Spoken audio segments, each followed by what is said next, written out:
এবার দাদা অফিস থেকে ফিরেছে, দাদার সাথে পাড়া চড়তে বেড়াচ্ছে। আর পুরো শাড়িটা কিন্তু প্লেনের ওপর আর এরকম টেম্পল পার। রাজি হলো না, দিদি গেল না বলে আমাদেরও দেখা হবে না। চলো তারপর বসার এখনো সময় হয়। কেমন লাগছে বলো? ভীষণ ভালো লাগছে, এত আনন্দ হচ্ছে যে বলার নয়। Good morning SS family, welcome back to the channel. কলকাতার ওয়েদার তো পুরো আবার চেঞ্জ হয়ে গেছে। তোমাদের বলছিলাম এই জন্মাষ্টমীর দিনকে যে সাংঘাতিক গরম পড়েছে, বাট কাল থেকে আবারও বৃষ্টি স্টার্ট হয়েছে। ওয়েদারটা একদম ঠান্ডা হয়ে গেছে। সকাল থেকে মেঘলা করে আছে, বৃষ্টি সেভাবে হয়নি। বাট পুনেতে আমার একটা বন্ধুর সাথে কথা বলছিল যে সাংঘাতিক বৃষ্টি হচ্ছে নাকি পুনেতে, রেড অ্যালার্ট জারি হয়েছে। তো আমিও দেখছিলাম আমাদের সিসিটিভি ক্যামেরায় ঘরটা পুরো একদম অন্ধকার হয়ে আছে, মানে মেঘ করে আছে আর কি। তো চলো আজকে ব্রেকফাস্টে একটুখানি নতুনত্ব খাওয়ার কি বানানো হচ্ছে তোমাদেরকে দেখাই। আমাকে না সিঁড়ি দিয়ে ওঠানামা করা যে রেস্ট্রিকশন করেছে সেরকমটা নয়, সবই করতে পারবে, কিন্তু হ্যাঁ নিজেরটা নিজে একটু বুঝে করতে হবে। এই যা অন্যরকম ব্রেকফাস্ট, মানে আজকে সৌরভের হাতে স্পেশাল সেই ম্যাগিটা খাবো অনেকদিন বাদে, অনেকদিন পরে। আমি বলছি ডিমের ভুর্জিও ছড়িয়ে দেবে ওপরে, হেভি হয়। সৌরভ এটা দারুণ বানায়। মা সকালবেলা বলছে একটু গরম গরম অমরুচির কচুরি আনবে নাকি, না আরো 2 দিন দাঁড়িয়ে যাও। ঠিক আছে, খাওয়া তো যাবে। আজকে 15 দিন হলো, 1 মাস পর থেকে আবার আস্তে আস্তে শুরু করবো। এখন বাড়িতে বানানো সবই খাওয়া যাবে। তো এই যে আমাদের ইয়ামি ম্যাগি একদম রেডি। এটা খেতে অসাধারণ হয়। আমি অনেক দিন পর ইনফ্যাক্ট ম্যাগি খাবো আজকে।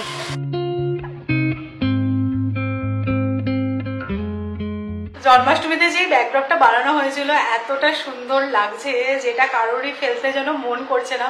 আমি শুরুতে বলেছিলাম কি হবে, নেক্সট ইয়ার তো আবার অন্য রকমেরই থিম হবে, তো এটা ফেলেই দাও। বাট মামনি বলছে না রেখে দে, রাস পূর্ণিমায় অ্যাকচুয়ালি বড় করে সত্যনারায়ণ পুজো হবে, তো মামনি বলছে এটা ব্যাকড্রপ হিসেবে ইউজ করে নেবো। বর্ণনগরের বাড়িতে জানো তো বহু বছর ধরে রাখি পূর্ণিমার দিনকে বড় করে সত্যনারায়ণ পুজো করা হয়, তারপরে হোম হয়, অনেকে আসেও।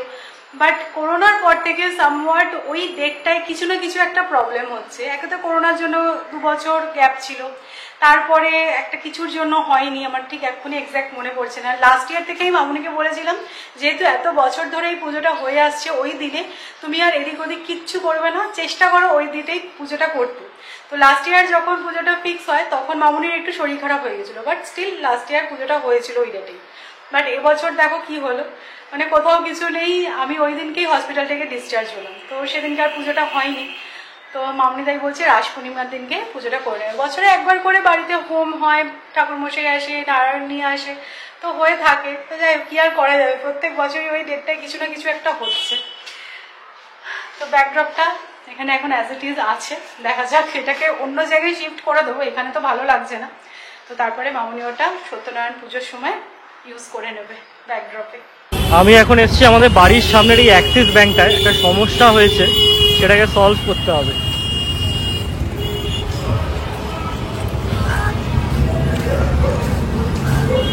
আগের দিন তোমাদেরকে বলছিলাম যে আমাদের ঘরের ঘড়িটা খারাপ হয়ে গেছে, তো একটা ওয়াল ক্লক নিয়ে নিলাম।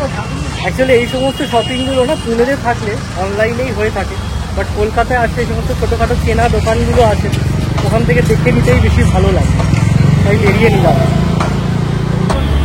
একটু মুসাম্বি নিয়ে নিলাম। বেশ কিছুক্ষণ পর আবার তোমাদের সাথে আবার কথা হচ্ছে। মাঝে অ্যাকচুয়ালি আমার একটা শ্যুট ছিল, সেটাই জাস্ট কমপ্লিট হলো।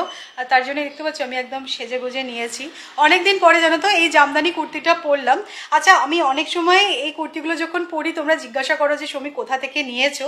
এর আগেও আমি বহুবার তোমাদেরকে বলেছি আমি না পশ পিঙ্ক বুটিক থেকে এই টাইপের একটু অন্যরকম স্টাইলের কুর্তি নিই, শাড়ি নিই ওর থেকে। তো এবারও পুজো রিলেটেড কিছু জিনিস আমি ওর থেকে পারচেস করেছি, ভাবলাম তোমাদের সাথেও শেয়ার করে দিই। সামনেই পুজো আসছে, পশ পিঙ্ক বুটিক থেকে কিন্তু তোমরা অবশ্যই প্রোডাক্ট নিয়ে দেখতে পারো। আমার কথায় কোয়ালিটি ভীষণ ভালো হয়। এই কুর্তিটা 2 বছর আগে আমি নিয়েছিলাম, কতবার ওয়াশ করেছি, কিন্তু কি ভালো দেখো এখনো অবধি আছে। আচ্ছা, শুরুতেই বলছি এটা কিন্তু কোনো স্পন্সার্ড ভিডিও নয়, সত্যি আমি ওর থেকে প্রোডাক্ট নিয়ে থাকি আর আমার খুব ভালো লাগে, যেহেতু তোমাদের বললাম। তো আমি না এবার একটা কোটা শাড়ি মানে ওর লাইভে দেখে এত পছন্দ হলো, তো এই কোটা শাড়িটা দেখো নিয়েছি, আর কি ভালো কোয়ালিটির। এই যে এরকম দেখতে, আমার তো তোমরা জানোই এরকম টেম্পল পার ভীষণ পছন্দ। তো দেখো এরকম রাস্ট কালারের মধ্যে ব্ল্যাক কম্বিনেশনের। তো এটা না ব্ল্যাক স্লিভলেস ব্লাউজ দিয়ে যদি পেয়ার আপ করা যায় খুব ভালো লাগবে। এছাড়াও এর ব্লাউজ পিসটাও কিন্তু অসাধারণ। এই যে দেখো, তো আঁচলটা দেখো এরকম দেখতে, আর পুরো শাড়িটা কিন্তু প্লেনের ওপর এরকম টেম্পল পার, ভীষণ ভালো কোয়ালিটির। আর জানোই কোটা শাড়ি মানে একদম লাইট ওয়েট শাড়ি, মানে সকালে প্যান্ডেল হপিং এর জন্য একদম আইডিয়াল। যারা এরকম হালকা শাড়ি পরতে পছন্দ করো তারা কিন্তু এই টাইপের একটা শাড়ি নিয়ে দেখতে পারো। তো এটার প্রাইস নিয়েছে 1650 টাকা উইথ ব্লাউজ পিস। তোমাদের দেখা আমি ব্লাউজ পিসটা ভীষণ সুন্দর, বাট আমি ভাবছি এটা ব্ল্যাক কালারের ব্লাউজ দিয়ে এখন পেয়ার আপ করবো, কারণ এই মুহূর্তে তো আর আমার ব্লাউজটা বানানো পসিবল নয়, বাট ব্লাউজ পিসটা দিয়ে বানিয়েও পরলে কিন্তু শাড়িটা খুব ভালো লাগবে। নেক্সট আমার অল টাইম ফেভারিট এই ইন্ডিগো প্রিন্টের 3 পিস স্যুটটা আমি নিয়েছি। আমার কাছে ইন্ডিগো প্রিন্টের শাড়ি আছে, বাট এরকম সালোয়ার সেট একটাও নেই, তাই ভাবলাম এটা একটা নিই। ভীষণ ভালো কোয়ালিটির, আর এটা হচ্ছে প্যান্টটা, আর এটা হচ্ছে চিকনকারি দুপাট্টাটা, ভীষণ সুন্দর দেখো। তো এটা অন্য অনেক সালোয়ারের সাথেই পেয়ার আপ করা যাবে। এটা একদম বেসিক দেখতে, বাট এটা খুব ভালো লাগলো, মানে ডেলি ইউজের জন্য একদম আইডিয়াল।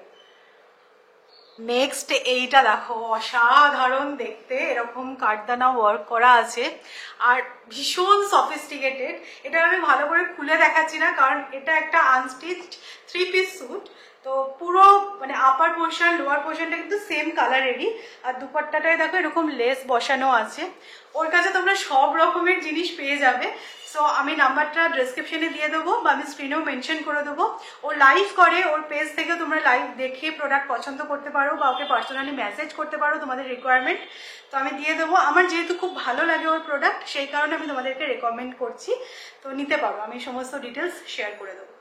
সো নতুন ঘড়িটা এনে জাস্ট এখানে ফিক্স করে দিলাম, বেশ ভালোই হয়েছে ছোট্টর মধ্যে। টাইমটা তো দেখা যাচ্ছে, আর যেহেতু হোয়াইট একদমই বোঝা যাচ্ছে না, মানে প্রমিনেন্ট লাগছে না। তো যাই হোক, অ্যাক্সিস ব্যাঙ্কে যে প্রবলেমটা হয়েছিল অ্যাকচুয়ালি, তো বাবা গত ফেব্রুয়ারি মাসে একটা ফিক্সড ডিপোজিট ওপেন করে। যে সমস্ত কাজ বাবারা করে সমস্তটাই ব্রাঞ্চে গিয়েই করে। তো কালকে আমি অ্যাক্সিস ব্যাঙ্কের মোবাইল অ্যাপটা ডাউনলোড করে দিই মায়ের ফোনে। তো সেখানে দেখা যায় ওই ফিক্সড ডিপোজিটটা রিফ্লেক্ট করছে না। তো কেন করছে না সেটা জানি না, সেটা জানতেই গেছিলাম। তো বললো যে অন্য কাস্টমার আইডি দিয়ে হয়েছে বলে হচ্ছে, সেটা কোনো ব্যাপার না, কারণ ফিক্সড ডিপোজিটের অ্যাডভাইসটা ছিল আমাদের কাছে, সেটা নিয়ে কোনো প্রবলেম নেই। তো মোবাইল ব্যাঙ্কিং অ্যাপটা তো ডাউনলোড করে দিলাম, বাট মা কতটা ইউজ করতে পারবে জানি না। খুব একটা ভয় পায়, মানে বাবা তো একদমই পারে না, আর মাও খুব ভয় পায় এই সমস্ত মানে মনিটারি ট্রানজ্যাকশন মোবাইল দিয়ে করতে। এখনও অতটা ইউজ টু নয়, আর হবে বলেও আমার মনে হয় না। মানে ঠিক আছে, এই সমস্ত করতে গিয়ে গন্ডগোল করে ফেললে মুশকিল হবে, তার থেকে তোমরা যেটাতে কমফোর্টেবল সেটা করাই বেটার। বাট হ্যাঁ, একটা ঘরকরটা জাস্ট আমি ডাউনলোড করে রেখে দিলাম, কখনো যদি ব্যালেন্সটা চেক করতে ইচ্ছা হয় বা টুকটাক যদি কিছু প্রবলেম হয় মনে হয় যেটা চেক করতে লাগবে, সেটা তুমি করতে পারবে, কোনো অসুবিধা হবে না। তো আজকে সকালবেলা দুটো কাজ নিয়ে বেরিয়েছিলাম, দুটোই কমপ্লিট হলো। আজকে আমাদের লাঞ্চের মেনু একদম ছিমছাম, কিন্তু যে দুটো জিনিস হয়েছে দুটোই ফেভারিট। একটা হচ্ছে ওলের বাটি চচ্চড়ি, এটা মামুনি দারুণ বানায়। তো এই যে ওলের বাটি চচ্চড়ি, এর মধ্যে অল্প একটু আলু অ্যাড করা হয়েছে, আর আছে চিংড়ি মাছ আলু দিয়ে তরকারি। সৌমি ইনফ্যাক্ট অনেকদিন বাদে চিংড়ি মাছ হ্যাঁ, খাবে। সবাই আমায় বললো যে চিংড়ি মাছটা এখন খেতে হবে না, তাই জন্য অনেকদিন এখন আমার চিংড়ি মাছ খাওয়া হয়নি। আর আমার চিংড়ি মাছ ভীষণ ফেভারিট, মানে জবে থেকে মানে জানতে পেরেছি যে গলব্লাডার স্টোন হয়েছে, তারপর থেকে আমি চিংড়ি মাছ খাইনি, 1 মাস হয়ে গেল মনে হয়।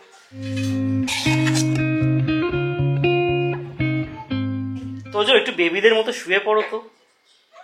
বেবিরা কিরকম করে ঘুনু করে, এরকম করে ঘুনু করে বেবিরা, চোখ খুলে রেখে ঘুনু করে, চোখটা তো বোঝাতে হবে। ও এরকম করে ঘুনু করে বুঝি। দেখিয়েছো সবাইকে চশমা। Good evening. অনেকদিন পর জানো তো আজকে আমি দুপুরবেলা একটুখানি ঘুমালাম। মাঝে আমার কি হচ্ছিল বলো তো, হতে পারে হয়তো আমি খুব বেশি অ্যাক্টিভ ছিলাম না বলে দুপুরে যদি ঘুমিয়ে পড়তাম না, আমার রাত্রেবেলা আর কিছুতেই ঘুম আসছিল না। মানে 2-2-2:30 অবধি আমি জেগে আছি, আর রাত্রিবেলা সবাই ঘুমিয়ে পড়ছে, আমি জেগে আছি। ওটা যে কি ইরিটেটিং লাগে। তো সেই কারণে আমি দুপুরবেলা ঘুমানোটা একদম বন্ধ করে দিয়েছিলাম। দুপুরবেলা নিজের কাজ করতাম, মোবাইল করতাম, কারণ তোজো ওই সময়টা জেনারেলি ঘুমায়। যাই হোক, আজকে ফাইনালি অনেকদিন পর একটুখানি ঘুমিয়েছি, জানি না রাত্রিবেলা আবার কতক্ষণে ঘুম আসবে। তো চলো নিচে যাই, চা বানাবো। আজ থেকে মামুনিকে বলেছি যে আমি চাটা বানাবো, চা দিয়ে শুরু করছি রান্না করা। মামুনি বলছে তোকে চাও বানাতে হবে না। আমি বলছি না, আমি মোটামুটি তো ঠিকই আছি, সবই করতে পারছি, যেখানে চাটা আমি বানাই। কাল থেকে রান্না বান্নাও স্টার্ট করব। অনেক দিন হয়ে গেছে রান্না টান্নাও করছি না, কিরকম যেন একটা আমার অন্যরকম লাগছে নিজেকে। আর বাবা আমার হাতে চা খেতে খুব ভালোবাসে। তো চলো সবার জন্য চা বানাই।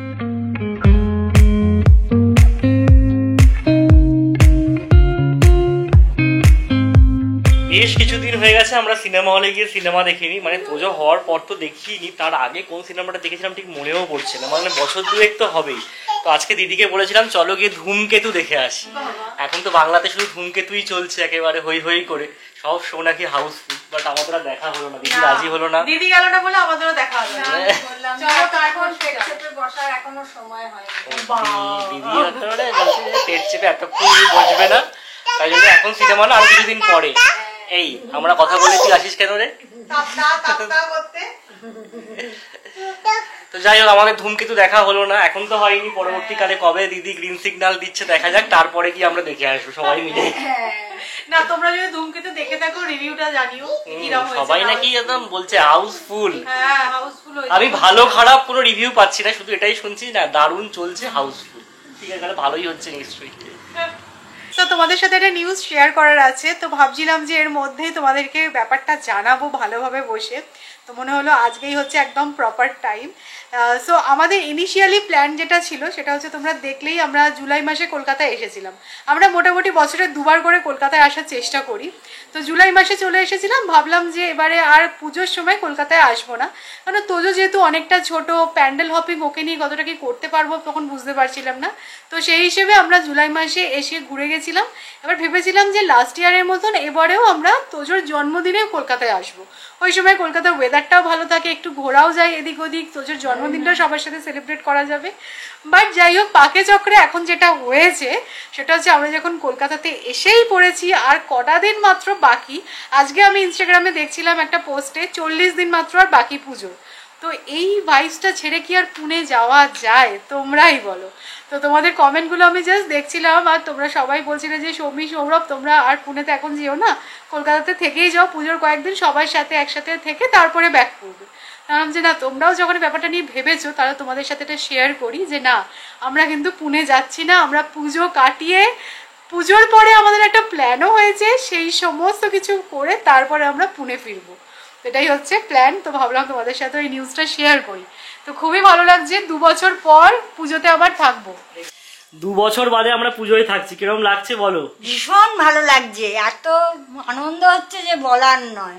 লাস্ট ইয়ার আমরা ভীষণ কষ্ট হচ্ছিল, তবে লাস্ট ইয়ার আমরা ডিসাইড করেছিলাম যে তোদের যেহেতু ফার্স্ট বার্থডে আমরা এখানেই সেলিব্রেট করবো, সেটাও একটা আনন্দ ছিল। হ্যাঁ এটাও একটা আনন্দ ছিল। এবার আর পুজোতে এমন তোজোর জন্মদিনটা হবে প্রত্যেক বছরই যে নয় পুজোতে আসা হবে আর নয় জন্মদিনে আসা হবে, তো অবভিয়াসলি পুজোটাতে মানে আমাদেরও পুনেতে থাকতে ভালো লাগে না, একদমই ভালো লাগে। প্রথম মনে হয় হ্যাঁ ঠিক আছে কাটিয়ে নেবো, বাট ওই 4-5টা দিনে সত্যি আমাদেরও ভীষণ মন খারাপ লাগে। হ্যাঁ তো বিচ্ছিরি ব্যাপার হয় যে বলার না।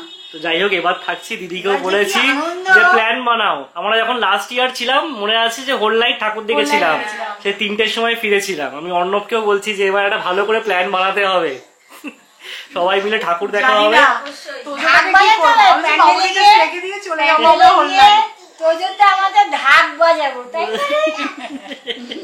বাড়িতেই যা ঢাক বাজায় প্যান্ডেলে গিয়ে বাজিয়ে দেবে, অসুবিধা নেই, ফিল করতে পারবে। হ্যাঁ ও যেভাবে ঠাকুর ঠাকুর করে, দুর্গা ঠাকুর দেখে একটা কিছু তো ফিল করবে। কি ঠাকুর বাবু? দুর্গা পুজোতে আমরা থাকছি, বলে দাও দুর্গা পুজো হুররে। কি মজা কি মজা, ঢাক বাজাবো। বলো দুর্গা পুজো, বলো দুর্গা পুজো। দুর্গা পুজো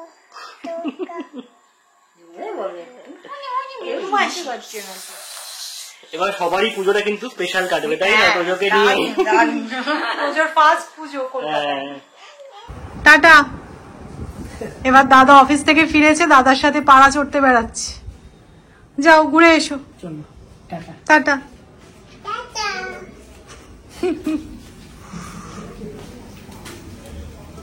কলকাতা থেকে যাওয়াতে একটাই যেটা সবচেয়ে বড় চ্যালেঞ্জ সেটা হচ্ছে কি আমার অফিস। তোমাদের খুব একটা অফিসটা দেখাই না বলে তোমাদের অনেকেরই মনে হয় সৌরভ আর কি কাজ করে, বাট না আমি একটা কোম্পানিতে সিনিয়র কনসালটেন্ট, আমি একজন টিম লিড, আমার আন্ডারে অনেকে কাজ করে, ক্লায়েন্টের সাথে কথা বলা, রিলেশন মেনটেন, তার সাথে সাথে কাজ, অনেক কিছু থাকে, মাথার উপরে অনেক কিছু চলতে থাকে। বাট হ্যাঁ সবটা যে ব্লগে শেয়ার করি সেরকমটা নয়, আমি আমার প্রফেশনটাকে আলাদা রাখতেই প্রেফার করি। তো তো যাই হোক, আমার অফিসে দেখো কাজ যে ওয়ার্ক ফ্রম হোম করলে হবে না সেরকমটা নয়, কাজ আমি খুব ভালোভাবেই ম্যানেজ করতে পারি এবং সেটা আমার একটা ক্যালিবার আছে ম্যানেজ করে নেওয়া। বাট কিছু রুলস অ্যান্ড নর্মস আছে যে কারণে এখন অফিসে প্রেজেন্স থাকতে হয়, মানে সেটা কাজের জন্য সেরকমটা নয়, সেটা রুলস অ্যান্ড রেগুলেশনসের জন্য, মানে হাজিরাটা দিতে হয়। কতক্ষণ থাকলে না থাকলে সেটা বড় ব্যাপার নয়, বাট হ্যাঁ সপ্তাহে 2 দিন সপ্তাহে 3 দিন করে গিয়ে হাজিরাটা দিতে হবে। সেরকম এখন অনেক অফিসেই হয়ে গেছে, আইটি সেক্টরে যারা আছে তারা রিলেট করতে পারবে। ওয়ার্ক ফ্রম হোম করলে সমস্ত কাজই হচ্ছে, বাট হ্যাঁ স্টিল অফিসে গিয়ে অ্যাটেন্ডেন্সটা পাঁচটা করতেই হয়। তো দেখা যাক, আমি অফিসে এমনি সৌমির এই অসুস্থতার কারণে আমরা কলকাতা আসছি সেটা বলে একটা স্পেশাল এক্সামশন নিয়ে রেখেছি মাসখানেকের জন্যে। তারপরে যদি আর এক্সটেনশন না হয় তাহলে আমি হয়তো পুনেতে একাই যাবো, সপ্তাহ 2 জন্য গিয়ে অফিস করে আসবো। তারপর আমরা এখানে এসে ব্যাক করে পুজো এনজয় করবো। পুজোর আগেই যাবো, গেলে পুজোর মধ্যে তো অবশ্যই নয়। তো চলো, যা যা হবে অবশ্যই তোমরা দেখতে পাবে। বাট হ্যাঁ, একটা বড় আপডেট আছে যেটা শেয়ার করলাম তোমাদের সাথে। পুজোতে আমরা কলকাতায় থাকছি আর প্রচুর এনজয় করবো। পুজোর ফার্স্ট পুজো, তোজো হোপফুলি খুব এনজয় করবে। আর আজকের ব্লগটা যদি ভালো লেগে থাকে তাহলে অবশ্যই করে লাইক করো, শেয়ার করো। আজের মতন দেখছো প্লিজ চ্যানেলটা সাবস্ক্রাইব করে নিও। কালকে আমার দেখা হচ্ছে ইন্টারেস্টিং ব্লগে। Tata, good night.